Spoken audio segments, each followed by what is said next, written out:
नमस्कार, आप देख रहे हैं खबर उत्तर प्रदेश। मैं हूं आपके साथ तन्वीर। रुक करते हैं खबरों का, लेकिन उससे पहले एक नजर डालते हैं इस वक्त की हेडलाइंस पर। योगी सरकार की जीरो टॉलरेंस नीति का असर, एनसीआरबी की रिपोर्ट में चमकी उत्तर प्रदेश की कानून व्यवस्था, अपराधी का बचना हुआ नामुमकिन। यूपी में पहले दिन 1 लाख से ज्यादा लोगों ने की स्वगणना, राज्यपाल ने दर्ज की डिजिटल जानकारी, सीएम योगी ने किया जनगणना का शुभारंभ। आईपीएसी में करार टूटने पर ओपी राजभर ने सपा को घेरा, बोले अब कोई कंपनी अखिलेश यादव को चुनाव नहीं जिता सकती। 1993 मुंबई ब्लास्ट के 5 आरोपियों को मिली 7-7 साल की सजा, दाऊद के संपर्क में था बिजनौर का कातिल। यूपी में बढ़ा साइबर अपराधों का ग्राफ, बड़े से लेकर छोटे शहरों तक के लोग बन रहे शिकार, पुलिस की बड़ी चुनौती। बाढ़ से निपटने को यूपी तैयार, 44 जिले अति संवेदनशील घोषित, विभागों को सौंपी गई जिम्मेदारी। आप देख रहे हैं के न्यूज, खबरों का सारथी। और अब रुक करते हैं खबरों का और बुलेटिन की शुरुआत करते हैं लखनऊ की खबर से। राजधानी लखनऊ से खबर आपको बता रहे हैं, जहां पॉलिटेक्निक प्रवेश परीक्षा के आवेदन की तारीख को बढ़ा दिया गया है। बता दें कि 10 मई तक भर सकेंगे ऑनलाइन आवेदन फॉर्म। तो आवेदन की अंतिम तिथि 30 अप्रैल तय थी, जिसको बढ़ा दिया गया है। छात्र हित में संयुक्त प्रवेश परीक्षा परिषद ने यह फैसला लिया है। तो लखनऊ से खबर आपको बता रहे हैं, जहां करीब 3 लाख से ज्यादा अभ्यर्थियों ने आवेदन किया। प्रदेश में कुल 2 लाख से ज्यादा सीटें उपलब्ध हैं। लखनऊ से खबर आपको बता रहे हैं, ऑनलाइन पोर्टल पर आवेदन प्रक्रिया जारी है। तारीख को यहां पर बढ़ा दिया गया है। पहले 30 अप्रैल तारीख तय थी, जिसको बढ़ाया गया। तो लखनऊ से यह अहम जानकारी आपको बता रहे हैं। ऑनलाइन पोर्टल पर आवेदन प्रक्रिया जारी। पॉलिटेक्निक प्रवेश परीक्षा के आवेदन की तारीख बढ़ाई गई है। लखनऊ से खबर आपको बता रहे हैं, अब 10 मई तक ऑनलाइन आवेदन फॉर्म भर सकेंगे। तो पहले ये तारीख 30 अप्रैल थी और अब बढ़ाकर 10 मई की गई है।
और आगे बढ़ते खबरों में, खबर लखनऊ से। एनसीआरबी की रिपोर्ट पर डीजीपी राजीव कृष्ण का बयान सामने आया है।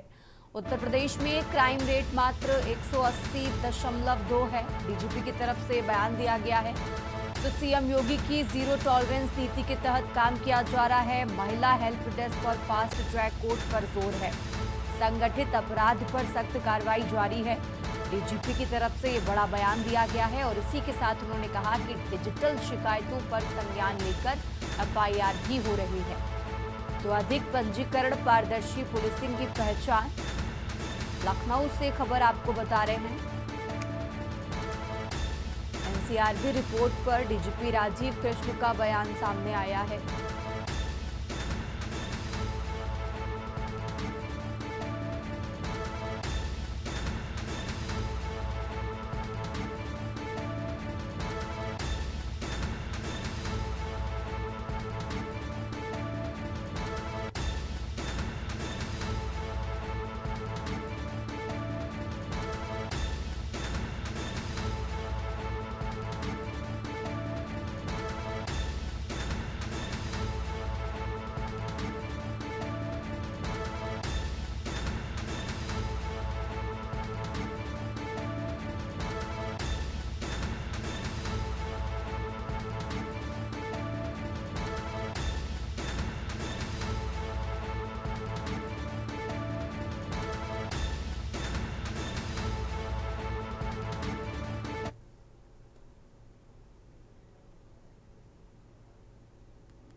और अब खबर हमीरपुर से है, जहां थाना कुरारा क्षेत्र में नाव पलटने की घटना में छठवां और अंतिम शव बरामद कर लिया गया है। एनडीआरएफ टीम ने शव को बरामद कर पोस्टमार्टम के लिए भेज दिया, जिसके बाद रेस्क्यू ऑपरेशन समाप्त कर दिया गया है। घटनास्थल पर लगभग 20 घंटे तक एनडीआरएफ, एसडीआरएफ और पीएसी की टीमें राहत एवं बचाव काम में जुटी रहीं।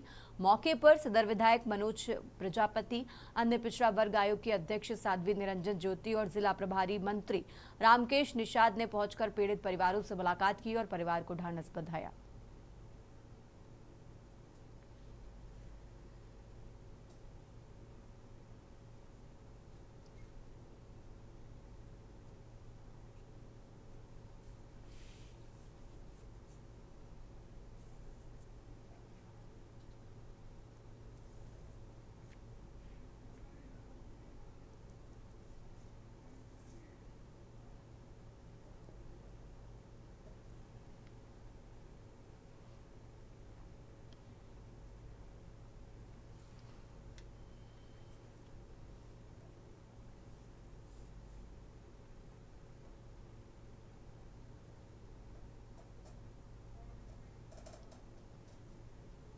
और अब खबर इटावा से है, जहां बड़पुरा थाना क्षेत्र के उदी मोड़ पर स्कूल से लौट रहे हाई स्कूल के 2 छात्रों को बस ने रौंद दिया, जिससे दोनों छात्रों की मौके पर ही मौत हो गई है। छात्रों की मौत की खबर मिलते ही परिजनों में कोहराम मच गया और सभी का दहाड़े मार मार कर रोते हुए बुरा हाल बन गया। एक मृतक छात्र थाना क्षेत्र के पंचायत गांव और दूसरा बड़पुरा गांव का निवासी था। मृतक छात्र प्रिंस के भाई ने बताया कि अचानक अनियंत्रित होकर बस ने दोनों को कुचल दिया, जिससे दोनों की मौके पर ही मौत हो गई।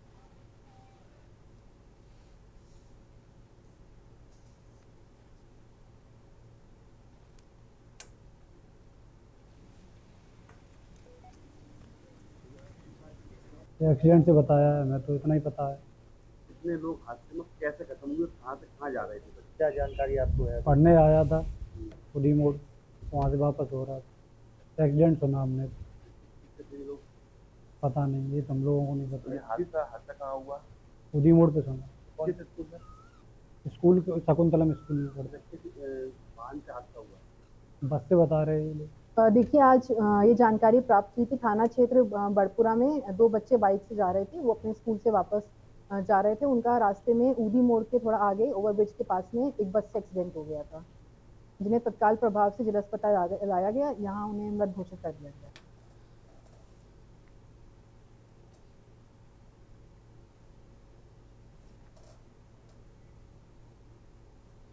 धर्मनगरी अयोध्या के सरयू तट पर स्नान के दौरान एक दर्दनाक हादसा हो गया। यहां पुरानी बस्ती निवासी 3 युवक सरयू नदी के तेज धारा में बह गए। पुलिस और गोताखोरों की टीमें लगातार रेस्क्यू ऑपरेशन चला रही हैं, लेकिन अभी तक उनका कोई सुराग नहीं मिल सका। प्रत्यक्षदर्शियों के मुताबिक अभिषेक कुमार सोनी, अमित गुप्ता और राज गुप्ता सरयू नदी के लक्ष्मण घाट क्षेत्र में स्नान कर रहे थे। इसी दौरान एक युवक गहरे पानी में जाने लगा, जिसे बचाने के चक्कर में बाकी दोनों दोस्त भी आगे बढ़े और देखते ही देखते तीनों ही नदी की लहरों में समा गए।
मई 2026 को जनपद अयोध्या के कोतवाली अयोध्या अंतर्गत सरयू तट पर कुछ लड़के अपने मित्रों के साथ स्नान करने आए थे। स्नान के दौरान जो सीमा रेखा जो बैरिकेटिंग की गई है उसको पार करके वो आगे बढ़ गए और वहाँ पे लगभग सुनसान है, वहीं पे 3 बच्चे पानी में डूब गए जिनसे उनकी मृत्यु संभावित है।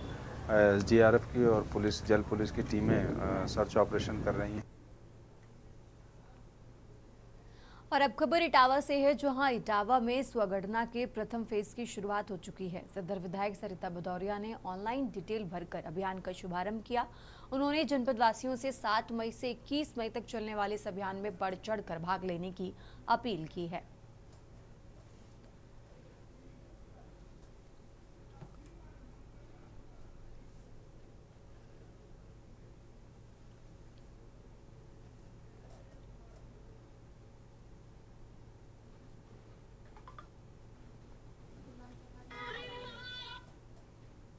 देखिए, स्वगणना यानी जो सेल्फ इन्यूमरेशन का फेज़ है वो आज 7 मई 2026 से लेकर 21 मई 2026 तक संचालित रहेगा।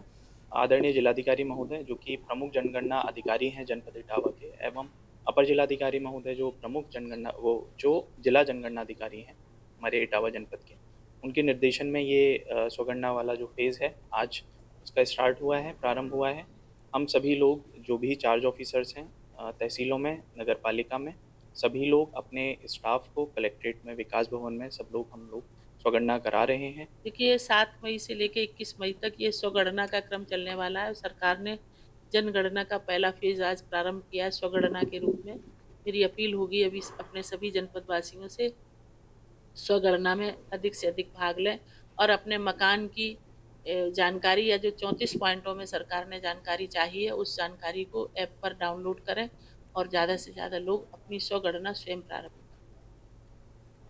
और अब खबर औरैया से है, जहां औरैया के ककोर स्थित मानस सभागार में स्वगणना डिजिटल फॉर्म अभियान को लेकर महत्वपूर्ण बैठक आयोजित की गई। जिलाधिकारी ब्रजेश कुमार ने अधिकारियों को 7 मई से 21 मई तक चलने वाले अभियान को सफल बनाने के निर्देश दिए। उन्होंने डिजिटल सेल्फी पॉइंट पर पहुंचकर सेल्फी भी खिंचवाई और जनपद के प्रमुख स्थानों पर लोगों को जागरूक कर ज्यादा से ज्यादा डिजिटल फॉर्म भरवाने पर जोर दिया।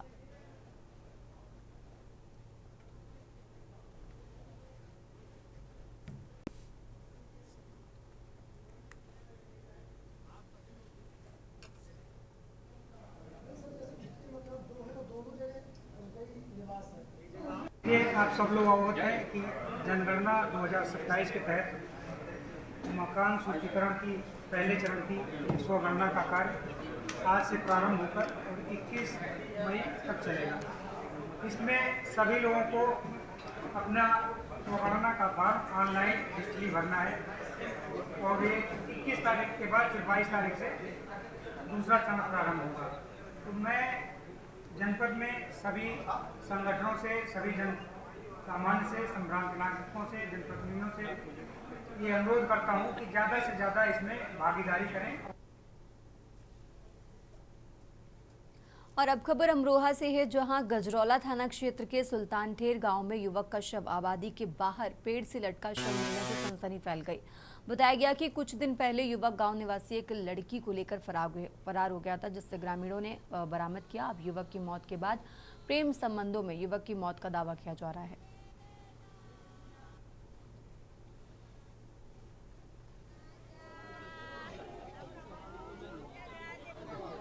अब किसी मारा जी, मैं कैसे बताऊँ? किस टाइम की तुम्हें पता कब चला था? मुझे पता चला, बताया इन्होंने, खेतवाड़ी ने बताई है। किसने सूचना दी आपको? विजय ने। विजय सूचना दी थी। हाँ। तो आपको ये कहाँ मिले थे? कट्टे टंग रहे थे? ये तो टंग रहे हैं अब। कहीं टंग रहे थे, मिले थे। हाँ। क्या बजे पता चला आपको? हमें तो चला 10 बजे 10-11 बजे पता चला। क्या लग रहा आपको, मतलब इसमें आपको किसी पे डाउट है? क्या है डाउट का मारा मेरा लड़का। किसी पे डाउट आपको? और किस पे? हरपाल पे। हरपाल ने मारा? हाँ। और अब खबर रायबरेली से है, जहां जिलाधिकारी सरनीत कौर ब्रोका ने स्व जनगणना अभियान की शुरुआत करते हुए वेबसाइट पर स्वयं की डिटेल दर्ज कराई। इस दौरान कलेक्ट्रेट स्थित बचत भवन में मौजूद जिले के अन्य अधिकारियों सहित कर्मचारियों ने भी अपने अपने परिवारों का ब्यौरा दर्ज कराया। डीएम रोका ने जिले के लोगों से 21 मई तक जारी रहने वाले अभियान के तहत स्व जनगणना डाटा उपलब्ध कराने की अपील की है।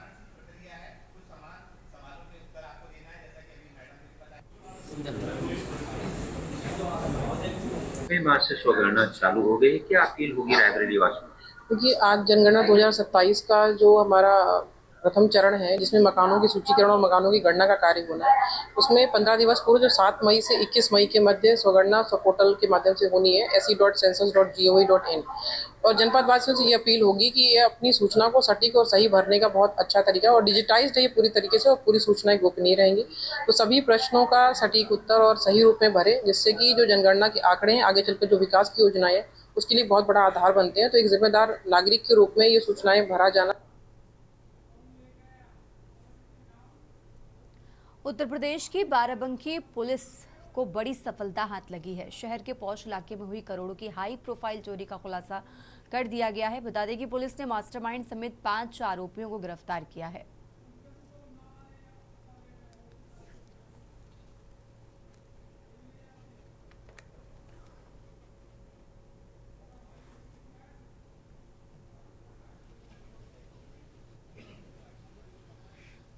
सभी लोगों को अवगत कराना है कि 30 अप्रैल की रात को पुलिस को सूचना मिली थी शालीमार पैराडाइज के एक विला में चोरी हुई है, जिसमें तत्काल पुलिस मौके पे पहुंची थी और वहां पे जानकारी करने पे पता चला था कि काफ़ी हाई वैल्यूएशन ज्वेलरी और लाइसेंसी पिस्टल में कारतूस वहां से चोरी किए गए थे। उस संबंध में तत्काल मुकदमा पंजीकृत कर 5 टीमों का गठन किया गया था इस घटना को वर्कआउट के लिए।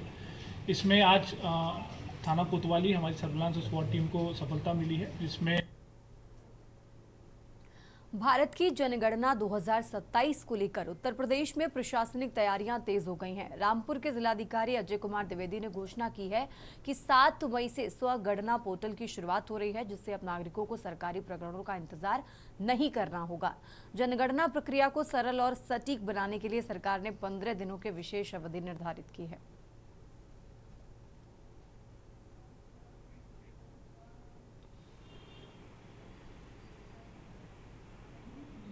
देश में जनगणना का पहला फेज प्रारंभ हो चुका है। 7 मई से आज स्वगणना शुरू की जानी है।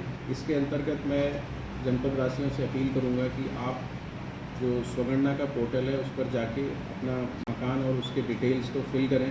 ये बड़ा ही सरल प्रक्रिया इसमें है। इसमें आपको अपनी पर्सनल डिटेल्स और मकान का जो विवरण है वो भरना है। सभी भाषाओं में ये पोर्टल उपलब्ध है। आप अपनी पसंदीदा भाषा चुन के उसके अनुसार आप अपनी डिटेल्स उसमें फिल कर सकते हैं। उत्तर प्रदेश की खबरों में फिलहाल इतना ही। आप देखते रहिए के न्यूज़ इंडिया।